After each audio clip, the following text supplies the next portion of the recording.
Bu video izahda sizə interrogativ pronounları və conjunctive pronounları izah edəcəm. Birinci baxırıq interrogativ pronounlara. Interrogativ pronounlar, yəni sual əvəzlikləri. Bunlar hansılardır? Birincisi who, whom, whose, which, what. İlk öncə bunların mənalarını əzbərləməlisiniz. Who kim, whom kimə, kimi, whose kimin, which hansı, what isə nə, hansı mənasını verir. Sual əvəzlikləri xüsusi sual cümlələrinin əvvəlində istifadə olunur. Nə deməkdir? Yəni sual cümlələrinin əvvəlində olur. Who is in the kitchen?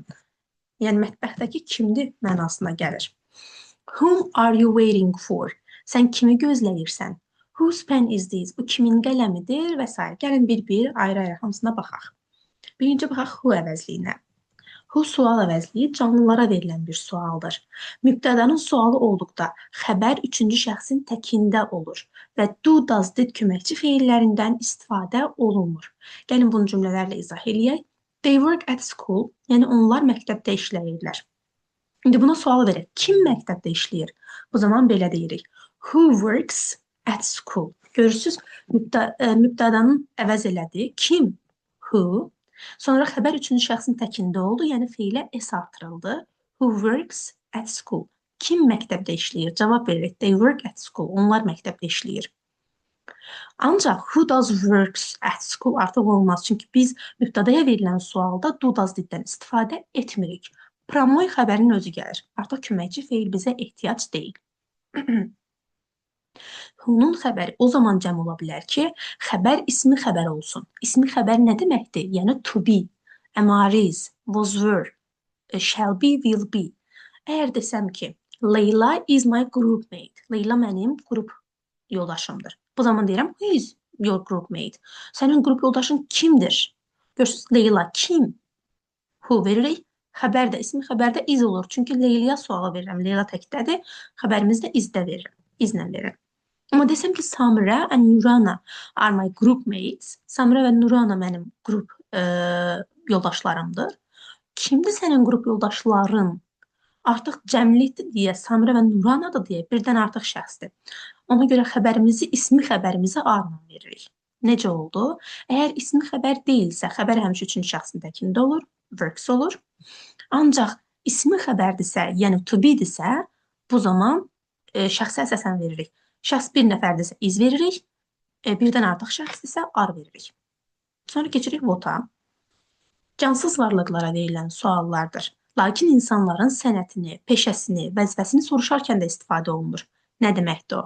Əgər mən desəm ki, who is he? O deməkdir ki, o kimdir? O deyirik ki, he is my brother, o mənim qardaşımdır. Ancaq mən desəm ki, what is he? O zaman o məna verir ki, yəni o nəçidir, nə işləyir? Cavab veririk, he is a doctor. Yəni, who ilə cavab verilən sual verilirsə, bu zaman o kimdir mənasına gəlir. Amma what-dan sual veriləndə o nəçidir mənasına gəlir. Xəbər üçüncü şəxsin təkində olur və yenə do, does, did köməkçi feillərindən who-dakı kimi istifadə olunmur. What happened to you? Yəni, sənə nə baş verdi? What did happen demək olmaz. Çünki artıq mübtədaya verilən sualdır deyə köməkçi feillərdən istifadə olunmur. What'un xəbəri yenə who-dakı kimi o zaman təkdə olar ki, və yaxud cəmdə olar ki, orada ismi xəbər olsun. Misal üçün deyirəm, what's your future plan? Planə əsasən iz verirəm. What are your future plans? Plansə əsasən ar verirəm. Görürsünüz, ismi xəbərdir deyə cəmlənə bilir.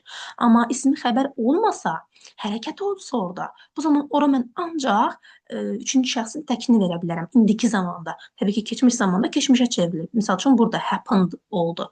What happens demirəm. What happened? Keçmişə sual verirəm axı. Ona görə id artırılır bura. Bir də what tamamlıq funksiyasında olanda özündən sonra köməkçi feil tələb edir. Biz dedik ki, mübtəda funksiyasında olanda köməkçi feil olmur. Köməkçi feil nədir? Do, does, did. Olmur orada.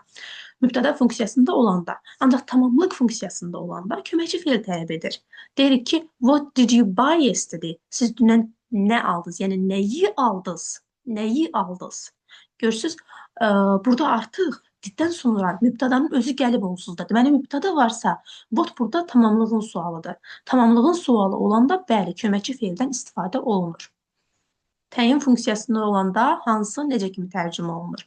What languages do you know? Siz hansı dilləri bilirsiniz? Burada baxın, təyin funksiyasındadır artıq. Nə mübtədədir, nə tamamlıq funksiyasındadır. Burada təyin kimidir. Hansı dilləri siz bilirsiniz? Burada hansı necə kimi tərcümə olundu? Hansı mənasında whatla which-in fərqləri var. Hər ikisi hansı mənasını verə bilir. Bəs fərq nədir? Fərq odur ki, whatda seçimdə limit var. Amma which-də daha doğrusu whatda limit yoxdur, which-də isə limit var. Bu nə deməkdir? Misal üçün mən desəm ki, what color do you like? Sən hansı rəngi xoşlayırsan?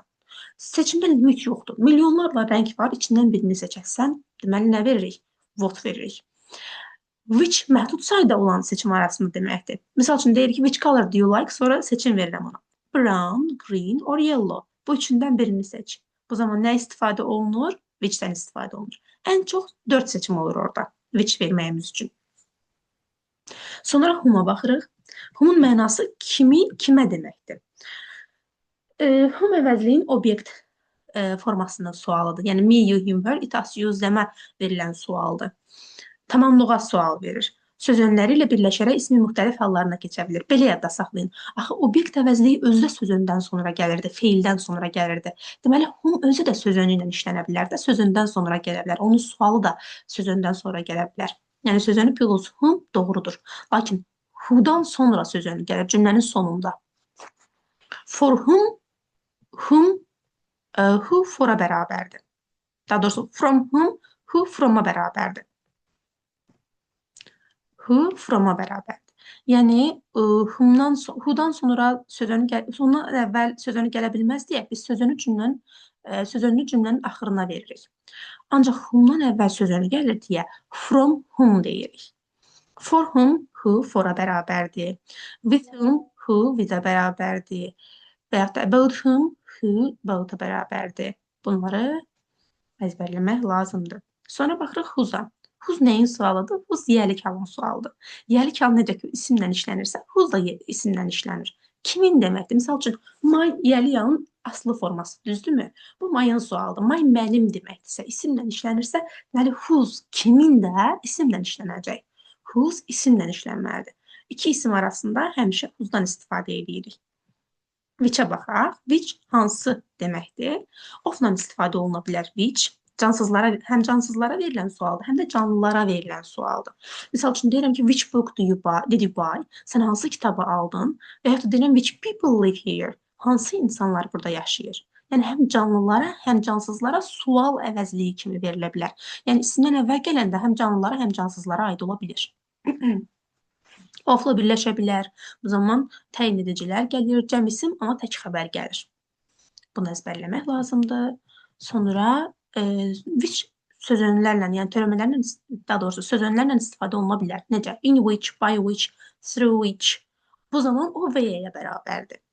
Yəni in which bərabərdir və-yə, by which bərabərdir və-yə. What for by-a bərabərdir. Eyni mənanı verirlər. Who, nöqtə, nöqtə, nöqtə. Yəni cümlə gəlir, sonra cümlənin sonunda to gəlirsə, bu whom-a bərabərdir. Whom-a yox, daha doğrusu to whom-a bərabərdir. On which, at which isə when-ə bərabərdir. Bunları əzbərləyirsiniz. Bunlar testdə çox kömək olur. Sonra baxırıq relative, yəni nisbi əvəzliklərə. Nisbi əvəzliklər kimi. Biz bildik ki, sual əvəzlikləri hansılar idi? Who-dur, whom-uydu, which idi. Bunlar cümlənin əvvəlində gəlib sual yaradırdılar. Ancaq relative pronounlar cümlə əvvəlində yox. İsmə aid olurlar. Nisbi əvəzliklər kimi ismə aid olurlar. Necə olur bu? Nöqtələrdən sonra isim varsa what olmaz təbii ki. Bu qaydada artıq bunu əzbərləməlisiniz. İsim cansızdırsa which veririk. Biz dedik ki, axı relativ pronounlar ismə aid olur. İsimlə uzlaşırlar daha çox. Gördünüzsə cansız isim ora verirsiniz which. Gördünüzsə isim ora what verə bilmirsiniz. That özü who, whom, which əvəzliklərini əvəz eləyə bilir. Bizə bəzən testlər verilir, variantlar 5-6 dənə variant verilir, deyir ki, onlardan seç, neçəsi yoğun gələr. Bu zaman that-də verir, who-da verir, whom-da verir, which-də verir. Baxırıq ismə, canlı isimdirsə who da olar, whom da olar, that-da olar. Yəni əvəz eləyər də that onların hamısını əvəz eləyə bilər. Cansız isimdirsə which da olar, that-da olar. Çünki bir-birini əvəz eləyə bilirlər. Amma isimdən sonra sözönü gələrsə, əvəz eləyə bilmir that onu. Çünki that sözönlərindən sonra istifadə oluna bilmir. Plus da virgüldən sonra. Deməli, that which-i əvəz eləyə bilir, who-nu əvəz eləyə bilir, whom-u əvəz eləyə bilir. Ancaq nöqtələrdən sonra, nöqtələrdən əvvəl daha doğrusu sözünü gələrsə və yaxud da vergül olarsa, bu zaman biz ora dət verə bilmirik. Yəni dət onları əvəz eləyə bilmir. Çünki o vergüldən və sözünlərindən sonra istifadə oluna bilmir. Sonra baxaq nəyə? Sözünlərindən sonra yalnız whom və which-dən istifadə olunur. Baxın, cansız isim plus sözünü olarsa which olacaq, canlı isim plus sözünü olarsa whom olacaq. Yəni sözünün ancaq bu ikisi istifadə olunur. Bəs cavablarda nə zaman boşluq götürülə bilər? Görürsünüz ki, bəzən testlərdə belə xətt qoyurlar ki, variantlar verirlər, birinə belə xətt qoyulur. Yəni boşluq olmalıdır orada. Məsələn, boşluğu nə vaxt istifadə edə bilirik? Əgər nöqtələrdən sonra mübtəda varsa. Misal üçün, I don't like films, nöqtə, görürsünüz mübtəda yoxdur, promoya xəbər gəlib. Deməli, burada boşluq olmaz. Ancaq, where is the pen, nöqtə, you borrowed from me last week. Görürsünüz, promoy nöqtələrdən sonra isim gəlib, yəni mübtəda gəlib. Daha doğrusu əvəzlikdir. Burada mübtəda rolundadır. Əvəzlik gəlib, mübtəda rolundadır deyə bura biz artıq boşluq verə bilərik. Ancaq birinci cümləyə verə bilmədik, çünki mübtədamız yoxdur nöqtələrdən sonra. Nisbi əvəzliklərin sual əvəzliklərindən fərqləri nələrdir? Yenidən bunları gözdən keçirək. Sual əvəzlikləri cümlənin əvvəlində gəlir, nisbi əvəzliklər cümlənin ortasında gəlir, ismə aid olur, ismi təyin eləyir. Which sual əvəzliyi kimi həm canlı, həm cansızlara aid olurdu. Bildi ki, misal üçün, which book do you like? Sən hansı kitabı xoşlayırsan? Və ya da, which people live here? Hansı insanlar burada yaşayır? Görürsünüz, bu zaman həm canlıya, həm cansıza aid olur. Ancaq cümlənin ortasında gələndə, ismə aid olanda orada ancaq cansız ismə aid olur. Sonra baxırıq nəyə? Conjunctive pronounlara, yəni bağlayıcı əvəzliklərə. Bağlayıcı əvəzliklərdə who, whom, whose, which, what. Bunlar bağlayıcı əvəzliklər nədir? Bəs biz öyrəndik ki, nələrimiz var? Birinci sual əvəzliklərini öyrəndik. Sual əvəzlikləri cümlənin ortasında gəlirdi. Daha doğrusu sual əvəzlikləri cümlənin əvvəlində gəlirdi. What idi, which idi, who idi, whom idi. Bunlar cümlənin əvvəlində gəlirdi. Sonra öyrəndik ki, bizim relativ pronounlarımız var. Relativ pronounlarımız isə cümlənin ortasında gəlib ismə aid olurdu. Bir də var conjunctive pronounlar. Conjunctive pronounlarda cümlənin ortasında gəlir, amma conjunctive pronounlar iki cümləni bir-birinə bağlayır. Artıq ismə aid olmur, iki cümləni bir-birinə bağlayır. Misal üçün deyirəm ki, I know who it was. Mən bilirəm o kimdir.